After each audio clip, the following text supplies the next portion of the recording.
morning. Mayong buntag guys. 7:30.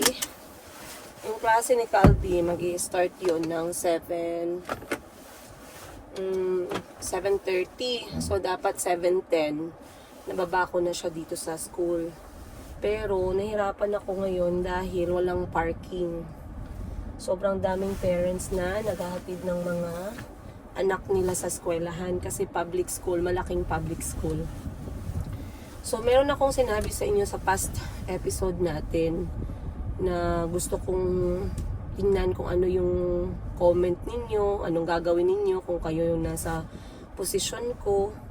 Pero bago ang lahat, mag-greet muna ako sa inyo ng maayong buntag. It is January 7, lucky 7, no? Ikapitong taon ng 2020, ikapitong araw ng 2026. Alhamdulillah, I am grateful, I am alive. I am grateful, I am breathing. I am grateful, I am with my children. I am grateful, we have a home, may bahay kami. I am grateful, merong pumapasok na blessing araw-araw. I am grateful na God provides every minute of the day. But I do believe na God provides if hindi ka tamad. Hindi naman, lahat naman tayo kahit mga ibon laging naghahanap, no? Sabi nga nila, nabubuhay nga yung mga ibon, tayo pa, 'di ba? But as long as hindi ka lang maging tamad, God will find a way. God will provide. Iba kasi ginagamit nila yung God will provide sa katamaran eh, no? Ginagawa nilang excuse para maging tamad.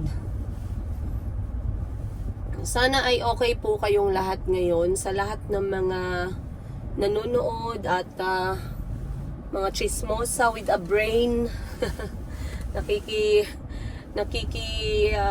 Sama sa kwento ng aking buhay as Princess Higa. Sana ay okay po kayo ngayon.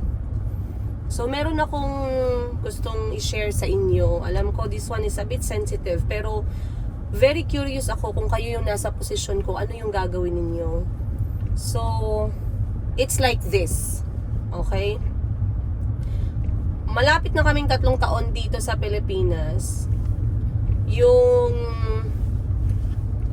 lalaki na yung hindi naman siya tatay eh, hindi naman siya hindi ko siya tatawaging tatay kasi hindi naman siya tatay.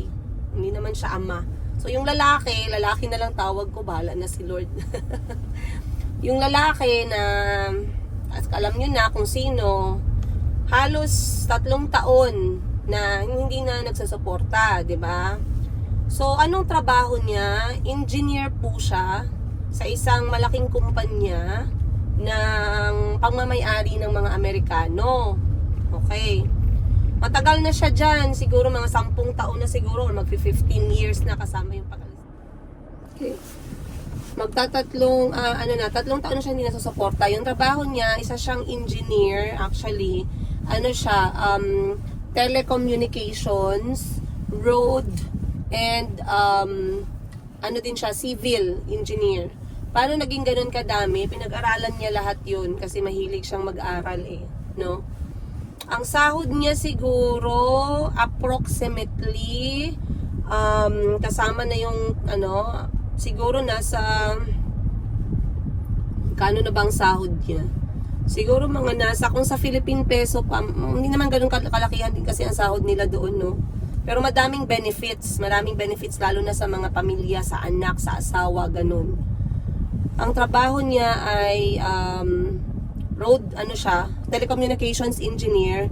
Halos araw-araw wala siya sa bahay kasi buong bansa ng Uganda naka-assign sa kanya yung mga signal tower, ganun.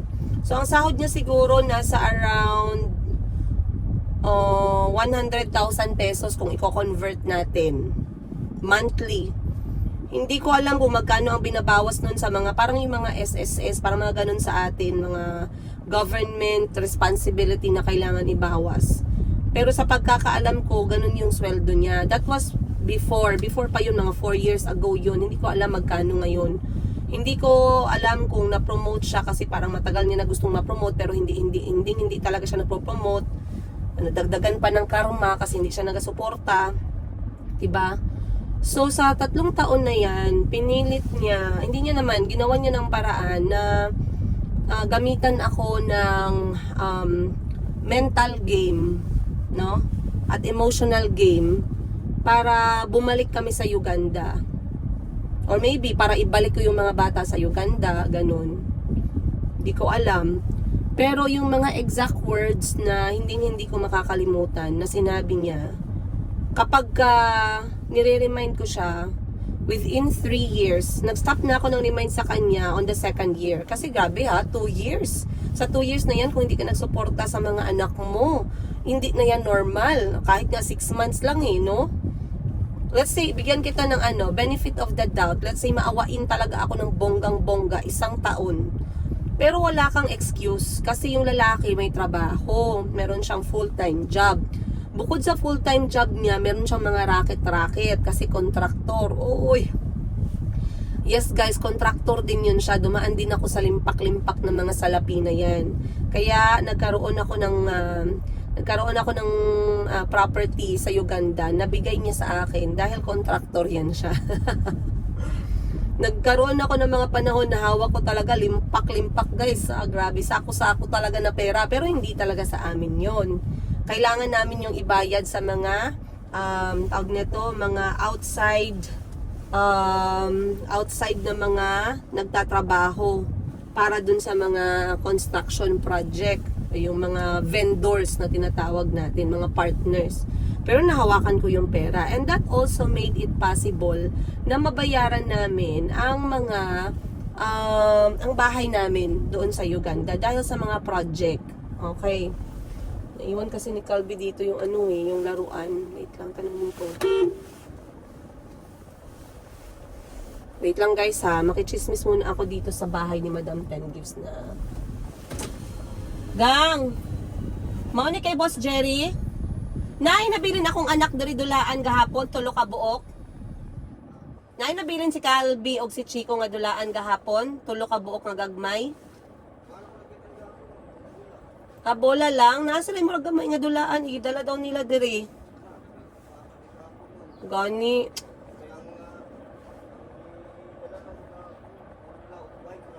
Lagi. Sige lang, ako lang pabalikan unya hapon kay Bani. Lagi, karang gagmay nga murag alien ba? Sige lang, ila lang pangitaon unya. Nagsugod na magtrabaho? Sige. Ano day mo? Okay. Okay, sige, bye-bye. Salamat. Oy, naman dahil diri among kinakusgang dodong di ay. Sa'yo pa ka nagadto? Okay, nung sa bahay ni Madam Ten Gives. Ay, bigyan ko nga pala kayo ng tour doon. No? Sige, mamaya na lang hapon.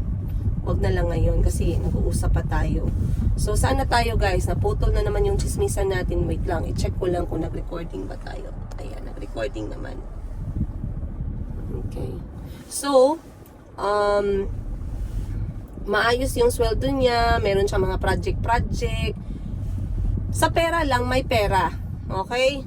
Kayang mag-provide. Hindi excuse yung hindi niya kayang mag-provide kasi una, meron siyang full-time job.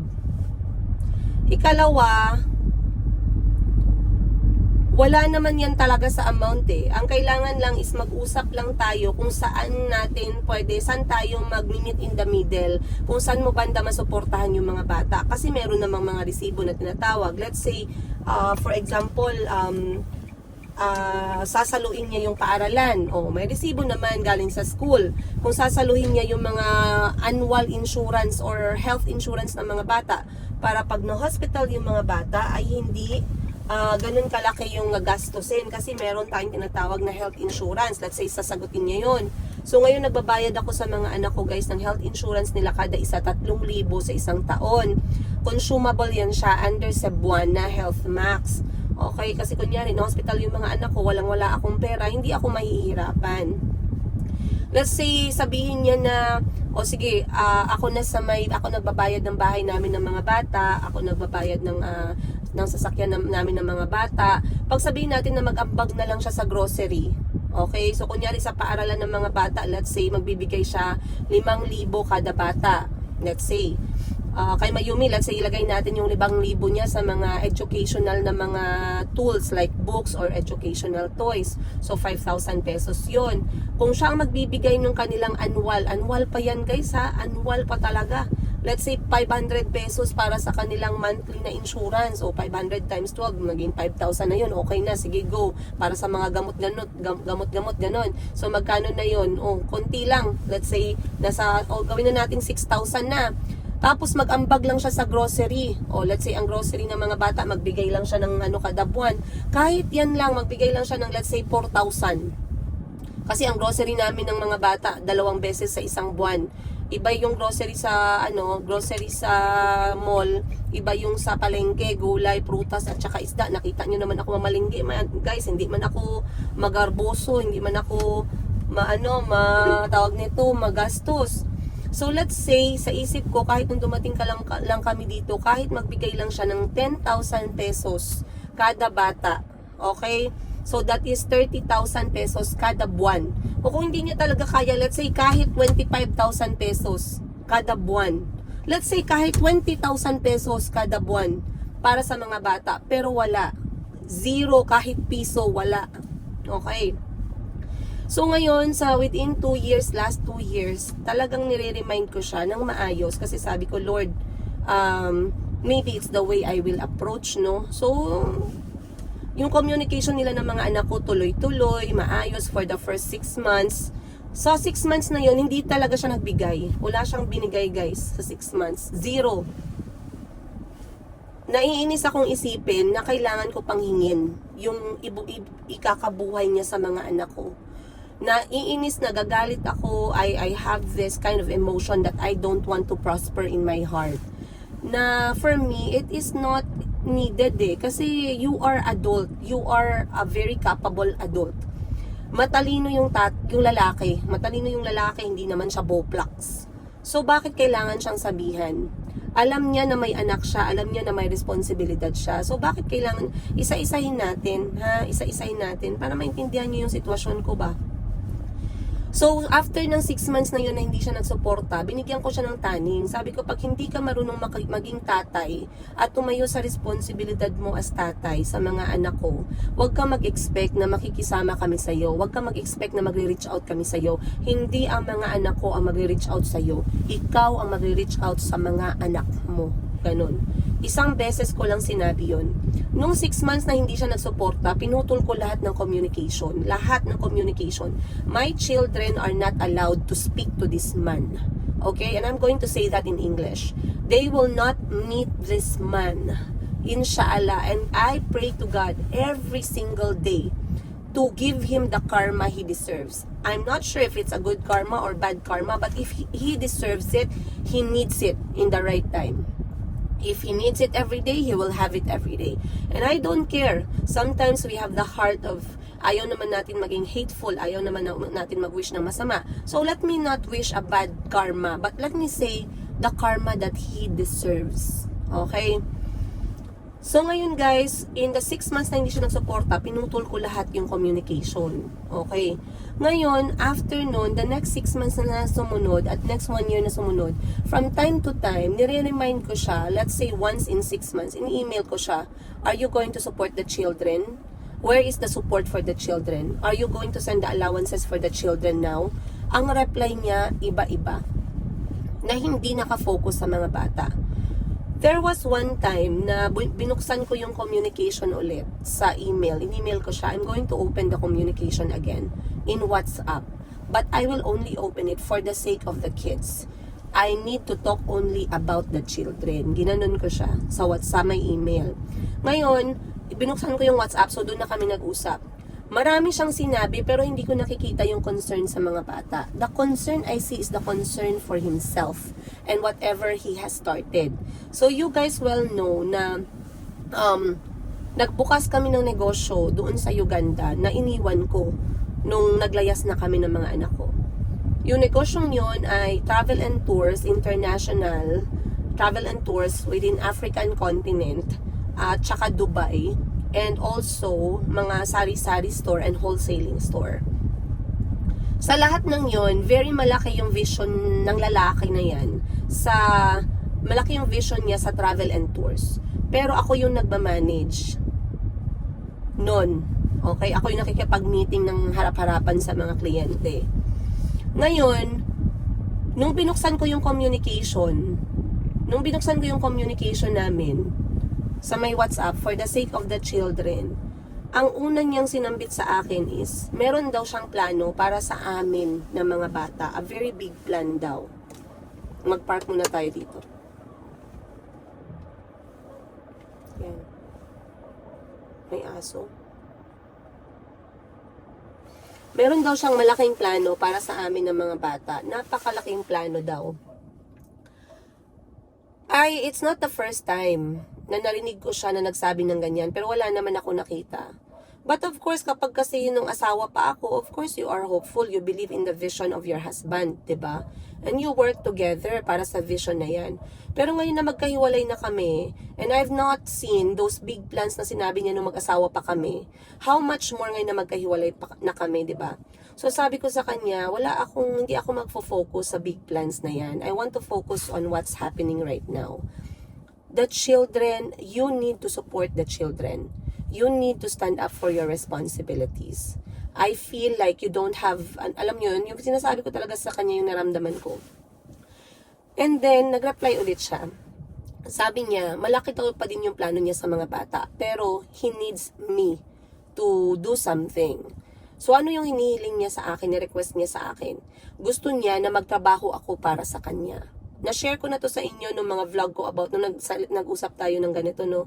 Pero hindi ko talaga kayo sinabihan ng mga detalye, hindi ko in-explain ng maayos sa inyo, pahapyaw lang. So gusto niya na magtrabaho ako sa kanya doon sa travel and tours. He wanted me to work with him or for him sa travel and tours. I will be the one who will be like an Asian Pacific representative in behalf of Meraki Africa Safaris. Yun yung pangalan. Okay? And my role would be to get clients in this side of the world and sometimes accompany them wherever they want to go if I am needed. So basically, the point is, bago namin pag-usapan yung responsibilidad niya para sa mga anak ko, kailangan ko munang isatisfy yung kanyang need na magtrabaho ako sa kanya. So sinabihan ko siya, guys. I was trying to be calm and humble, no? And to be honest with you, maraming nagsabi sa akin na I mentioned the word narcissist a lot of times. I have seen a lot of red flags and very heavy symptoms and very heavy signs of a narcissist signs sa lalaking yan. To be honest with you guys, not only sa pag-aasawa namin, kahit nung dating stage namin, hindi naman malala nung dating stage kasi dating stage with a narcissist is love bombing. It is very romantic. It's almost perfect. Pero there are few signs. Pero not everyone is perfect naman, no? But then, the signs became so bloody red nung mga after ng first year ng marriage na nasa Uganda na ako. Lumabas na dahan-dahan. Hindi na nasuot yung maskara. Napagod na. And the people who can see the narcissist talaga is only the wife. The parents might see if my parents pa, tas narcissist yung anak nila. But the problem is, sometimes, it's the parents and the people at home. Nakapamilya ng narcissist enables that trait, enable the characteristic, enable the practices ng narcissist. But the wife who was once a stranger, who chose to marry a narcissist, at first, she sees all perfection lang, very parang fairy tale, and then later on, it's a nightmare. To be honest, it's a nightmare. It was a nightmare. And I told you guys a lot of times, merong mga babae magsasabi, sana mabalik pa ako sa marriage na yon. The marriage was so beautiful. I really wanted to go back. If there's a chance, I would love for it to happen again. Pero for me, it's not like that. For me, I don't want to go back. I don't want for it to happen again. And I woke up from that nightmare, and I will do everything possible not to go back to that nightmare. That's how I feel in my heart. So ngayon, sabi ko sa kanya, I don't want to work. I have a lot of work already. Nagbebenta na ako, nanay pa ako. I am more overwhelmed already. I don't want to do another responsibility. Sabi ko sa kanya, I am not ready for those things. All I need for you is to do something about your responsibility para sa mga bata. So kahit na anong gawin niya, wait lang, check natin. Kahit na ano pa yung sabihin niya guys, no? Talagang binabalik ko siya doon sa pinaka-focus na topic na responsibilidad mo sa mga bata. Ano na? Ano na? Bigyan mo ko ng update. Ano na? Ano ang ginagawa ko? And so, sabi ko sa kanya,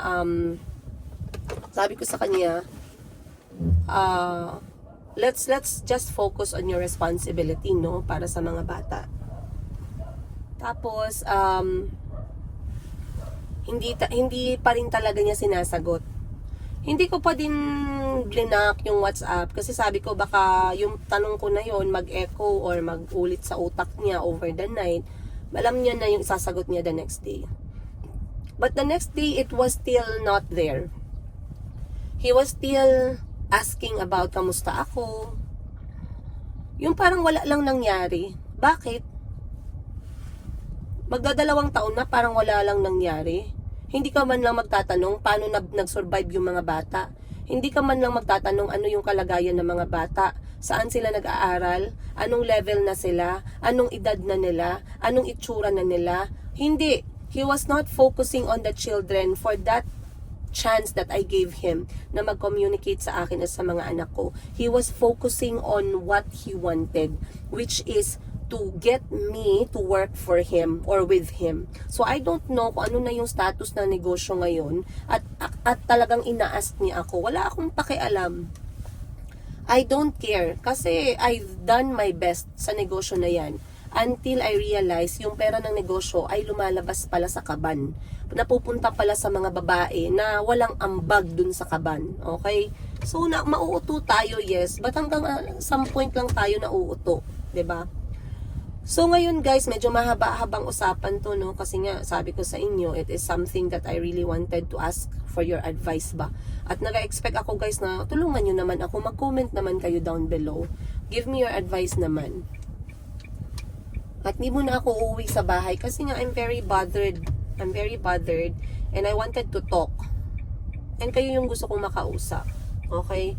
Sa lahat ng mga nanonood ng video na to, mga titas, mga nana, mga lola, lahat na nagmamahal sa amin ng mga anak ko, bigyan nyo naman ako ng advice. I know nakita ninyo na talagang kinakaya ko yung mga anak ko, kinakaya ko yung mga kailangan namin ng mga bata, no? Pero give me an advice. And your advice will guide me. It's not, I wouldn't say na susundin ko yung advice ninyo, pero I'm just curious, no? Kung ano yung gagawin nyo, kung kayo yung nasa kalagayan ko. Baka may muta pa ako dito, nagsasalita ako sa inyo. Ayan, may balat pa ng something. So, pinaka-recent ko na na-receive, kasi wala na kaming communication eh. Ang dalawa sa pinaka-recent na na-receive ko sa kanya na email is about sa, yung isa ay, talagang natawa ako dun sa email niya, no? Kasi, ang email niyang una ay, kinukumusta niya yung mga bata. Okay, in which nag-reply ako ng maayos na okay yung mga bata. Ang next niyang reply sa akin, hinihingi niya na yung isa sa mga anak ko. Hinihingi niya na parang, alam niyo yun, ang kapal ng mukha eh, no? Ang kapal-kapal ng mukha. Pagkatapos ng almost 3 years na walang suporta ni piso, ni tubig na iniinom ng mga anak ko, bigla siyang nagme-message, kukunin niya yung isang bata, hihingi niya yung isang bata na parang meron siyang inambag sa mga bata. Guys, we are talking about zero communication, zero support, mentally, physically, spiritually, emotionally, financially, the biggest part kung saan ini-expect ko siya na mag-stand up. Tapos bigla siya mag-i-email na kukunin niya yung isang bata kasi dun daw sa kanya mag-aaral. Anong tingin niya dun sa dalawa pa niyang anak? Bato? Hindi ko na pinatulan, no? Sabi, pagka-reply niyang ganun, sinabihan ko siya, ano nang plano mo sa suporta sa mga bata? Hindi na siya nag-reply, guys. Naging espiritu ulit, naging kalag ulit. So, iniwan ko na yon. Pero yung pinaka-recent niya na message, which is pumasok lang ngayong December, bago matapos yung 2025, nag-email siya sa akin. Ang sabi sa akin, hinihingi niya sa akin yung mga detalye ng mga bata, yung kanilang mga documents, copy ng birth certificate, copy ng passport. Alam niyo kung para saan?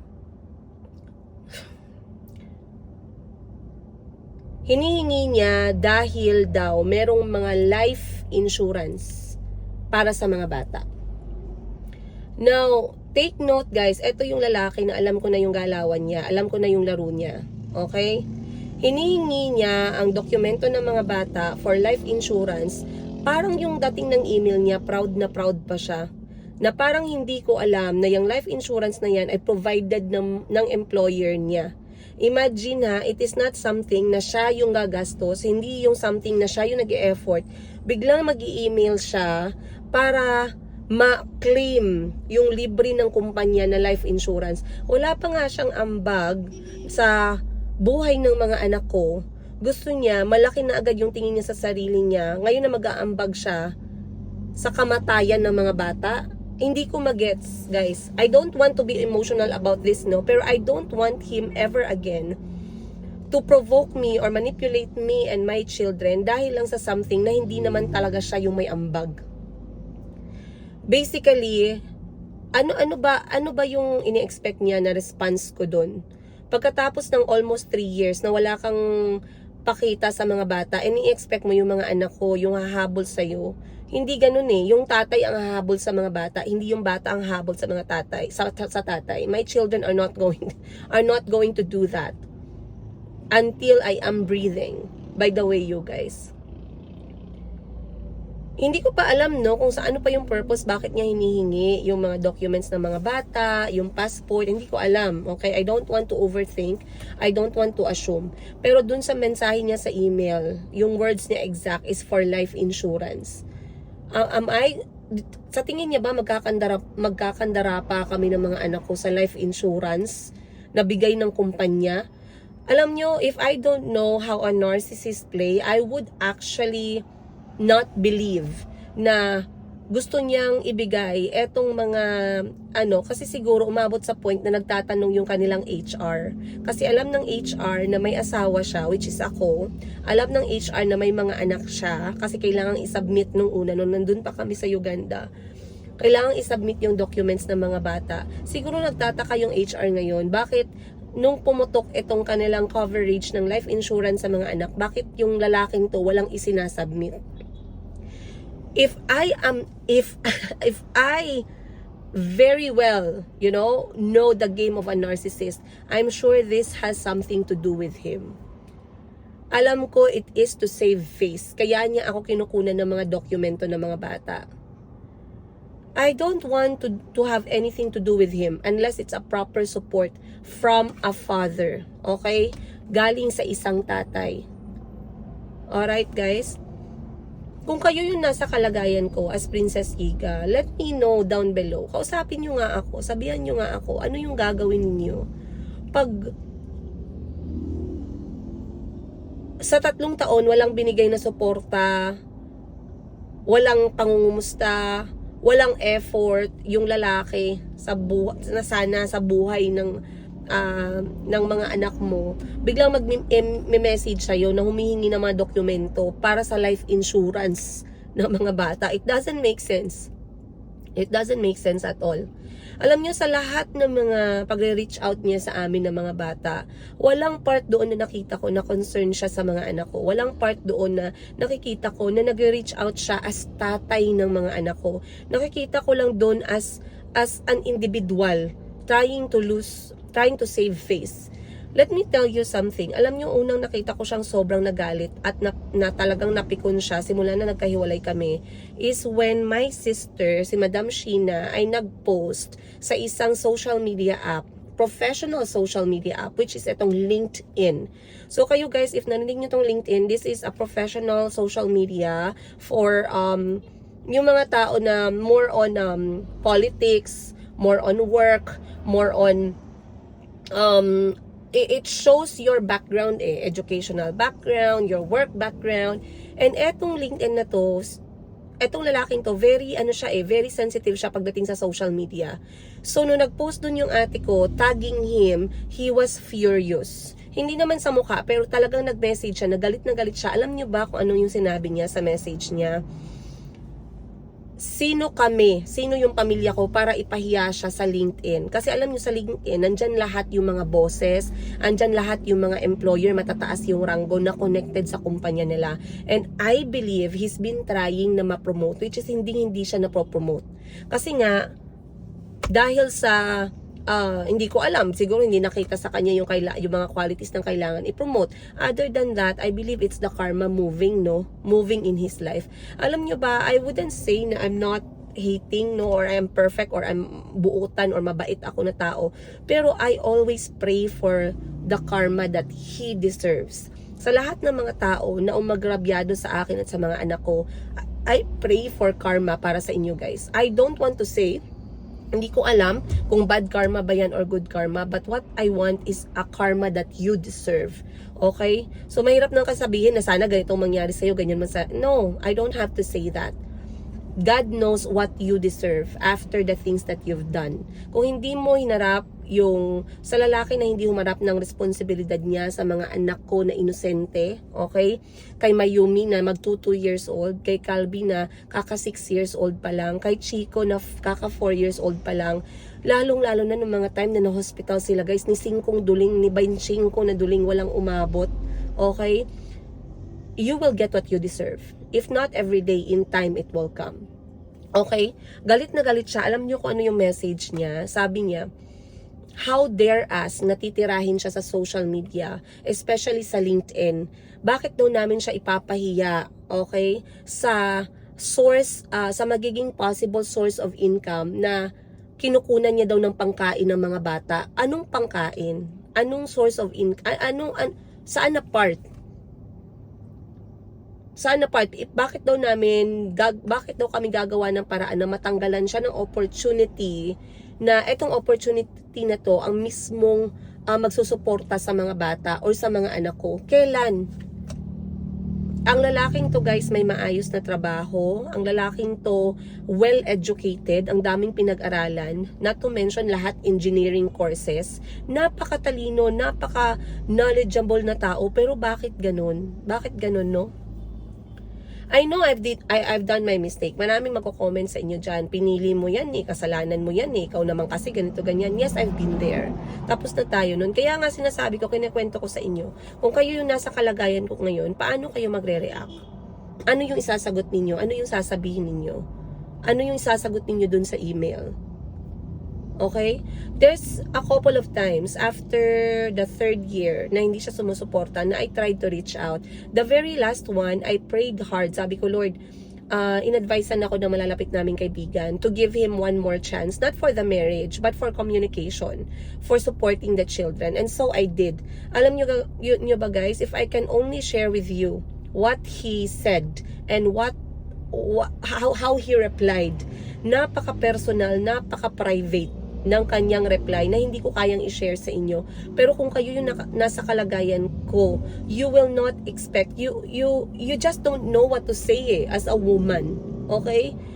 I don't even know how another person will react. I wouldn't even know how a mom, a nanay will react sa ganung klaseng mensahe. It just made me, alam nyo kung may mababa pang word sa hopeless, kung may mas mabigat pa na word sa hopeless, yun na yun eh. Okay? I just don't care anymore para sa taong to. To the point na kahit mamatay siya, wala siyang maririnig. Wala silang maririnig sa akin or sa mga anak ko. Wala kaming pakialam sa kanya. Okay? I tried how many times you guys na mag-reach out para sa mga bata. And I tried to talk na, alam niyo yun, civil, casual. Kasi if there's something na I learned, no, sa buhay ko, sa edad na 36, it is about, it's very possible to have a peaceful co-parenting if both of you accept na you cannot work out together. Okay? Sa amin kasi sa tatay ni Kahil tsaka sa akin guys, we already accepted the fact na hindi talaga kami nag-workout. And we have already internalized and we have already put the mindset na yung aming conversation and yung aming existence, dalawa, if we are together man, not physically ha, but in mind, is because of Kuya Kahil. It's because of his wellness lang, education, health niya, pagkatao niya, mental niya, spiritual niya. We are co-parenting that way. So wala kaming gulo, not unless there is something na hindi ako nag-a-agree na sinasabi ko sa kanya, or there's something that he doesn't agree na sinasabi niya sa akin, and then we meet in the middle. It is very possible to co-parent if you are co-parenting with a normal person. But if you're co-parenting with a narcissist, just forget about it completely, you guys. Ibaon mo na yan sa hukay. For me, diagnosed or not, with all the signs, symptoms, behaviors, red flags that I have seen from our marriage up to now, I would actually 100% declare na I was married to a narcissist. To be honest with you guys. Maraming magsasabi sa akin na may nagsabi sa akin one time, napanood ko ulit dumaan ulit yung mga vlog mo magkasama pa kayo. I really like you. Parang nagustuhan daw nila ulit yung marriage namin. Parang ano ba talaga ang nangyari? Ganito, ganyan. How can someone easily forget? Okay? How can someone easily forget the pain that I have been through, that I opened up to you guys just by watching all those videos? For me as a person na talagang number one na naapektuhan sa sarili ko tsaka sa mga anak ko, I will never go back to that marriage. For me, bangungot, it was a nightmare. It was a nightmare. And what I really don't understand, okay? Every time na nagre-reach out ako sa lalaking to, ang ginagamit niyang linya lagi sa akin, sa pagiging deadbeat niya. Yes, he is a deadbeat person. He is a deadbeat person. He is smart, he is responsible, he is knowledgeable, he is well educated, but he is a deadbeat man. He chose to become a deadbeat father. Okay? Ilang beses akong nag-reach out sa kanya. Alam niyo ba yung lagi niyang sinasabi sa akin?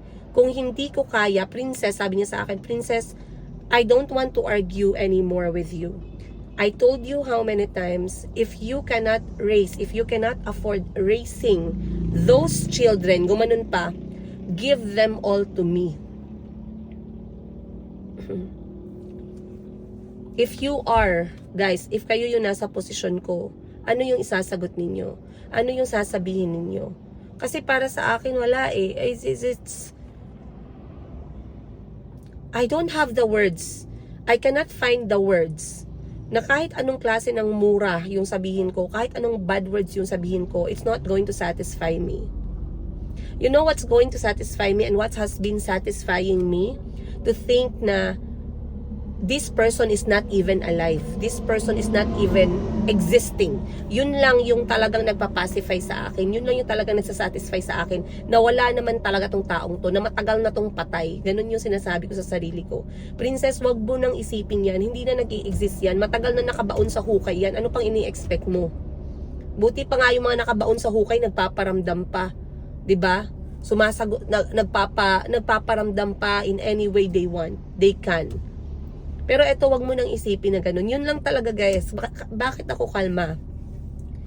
Pagdating sa fact na malaki yung kakayahan ng lalaking to na suportahan yung mga anak niya, yung mga anak ko, pero hindi niya ginagawa. What I just don't understand, may kilala ba kayong ganyan? Let me know, may kilala ba kayong ganyan na well-educated, well-knowledgeable, may trabahong maayos, may perang maayos, pero ni singkong duling, hindi sinusuportahan yung mga anak ninyo. Nagtatanong ako, how do they live? How do they wake up? How do they get to swallow their food and water every day? Paano sila nananatiling buhay araw-araw? Yun yung pinagtataka ko, yun yung pinagtatanong ko eh. Not unless you are mentally not okay. I would say, by the way, na hindi normal itong lalaking to. And I feel sorry. Sana lahat ng mga Pilipina na mai-involve sa lalaking to, makita yung storya ng buhay namin ng mga anak ko. Hindi ako magagalit if they're going to have a relationship. But I pray na wag lang, sana. Kasi guys, ayoko na may another na naman na babae na maghihirap, may another na naman na babae na magkakaanak, tas hindi naman pala susuportahan yung mga bata. Okay lang sana kung yung babae malakas, independent, strong, independent woman, 'di ba? Pero kapag yung babae ay talagang wala namang source of income, sana Lord wala siyang mabiktima na another strong independent woman. At alam nyo ba, itong mga strong independent woman, tayo, isasali ko yung sarili ko kasi talagang isa naman talaga ako dyan. Pagod na ako pero wala akong choice kasi I've been like this for almost all my life. Tayo yung target ng mga narcissist eh. Tayo yung target ng mga narcissist, tayo yung target ng mga mamas boy, tayo yung target ng mga lalaki na walang bayag ba? Bakit? Is it because, siguro sabi nila, or sa nababasa ko, dahil marami tayong kayang gawin na hindi nila kaya, they see their weakness in us. Yung mga weakness nila na wala sa kanila, nakikita nila sa atin, kaya tayo yung target nila, hoping that they can also drain us or pull us where they are, or they can actually lift themselves up by putting us beside them. I'm not very sure. You guys, tell me, talk to me.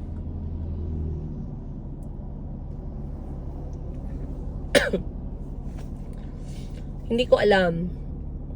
Tama ba yung ginawa ko? Kasi hindi ko siya nireplyan eh. Hindi ko talaga nireplyan. Kasi simula nung humingi ako ng sign at na-jogsak na naman yung sign na yun, sabi ko, Lord, eto na talaga yung last. Hindi na ako makikinig sa kahit sinong Poncio Pilato. Mapakaibigan man yan, mapananay ko man yan, mapakapatid ko man yan. I am going to stand on my right. I am going to stand on my mental health. Poprotektahan ko yung sarili ko, poprotektahan ko yung mga anak ko by completely deleting this person. Sa kaya natanggap ko yung email niya about sa life insurance. Natawa talaga ako guys, hindi talaga ako nag-reply. So let me know down below, mag-comment naman kayo down below, how would you react? How would you speak? How would you reply? How would you be? If you have seen my life as Princess Higa, would you do the same thing as I did? Or meron kayong babaguhin? I am very curious. I'm very excited to hear what you're going to say, you guys. So sa ngayon, it's already time. Pipick upin ko muna si Calby sa loob ng paaralan. 10 o'clock yung uwian niya and it's already 9:57. Pagkatapos ko siyang kunin, magpe-prepare naman ako papunta ng trabaho. Tatapusin ko lang yung responsibilidad ko sa mga anak ko and then ako'y pupunta na sa trabaho para maghanap ng pera ngayong araw. Kasi marami tayong mga utang at responsibilidad na kailangan bayaran. But I am very excited to see what you think, you guys, about this whole dilemma that I have. Kausapin nyo ko. Pagalitan nyo ko if you have to. Actually, may kaibigan ako guys, no? Minura ako ng bongga. Sabi sa akin, pinagmumura ako, sabi sa akin, wala ka talaga, Princess Higa. Lalo na nung nangyari kay Auntie Christine, sabi sa akin, sorry guys, huwag niyong tularan to, sabi sa akin. Tangina ka kasi. Ang laki ng perang sinayang mo sa taong yun. Tinraidor ka pa, walang hiya, sinungaling pa. Sana yung perang ginastos mo sa kanya, ginastos mo na lang sa negosyo mo, sa mga anak mo, kinapital mo, ginawa mo ng ganito ganyan. Tangina ka kasi, bobo ka kasi. Ginanon ako ng bongga. Tinanggap ko lahat yun kasi totoo naman and I deserve that. And I deserve that from a good friend. Okay, I deserve that from a friend who cries with me. I deserve that from a friend who loves my children. I deserve that from anyone who values my personality, my family, my children. I deserve that. I deserve that. At yung mga tao na to, talagang meron silang karapatan, guys. Napagalitan ako, murahin ako, and everything. They have been there for my kids. Mas nandyan sila kaysa dun sa lalaking yun. Okay. So once again, you guys, inaantay ko yung comment niyo. Bahaan nyo ako ng comment kaliwat kanan dyan sa baba. Please, sabihan nyo ako. I want to hear what you're going to say, you guys. Kukunin ko muna si Calby. Again, mahal na mahal ko kayo. I'll see you on the next one. Much love, Princess Higa. Kunin ko lang yung aking cellphone. Ayan.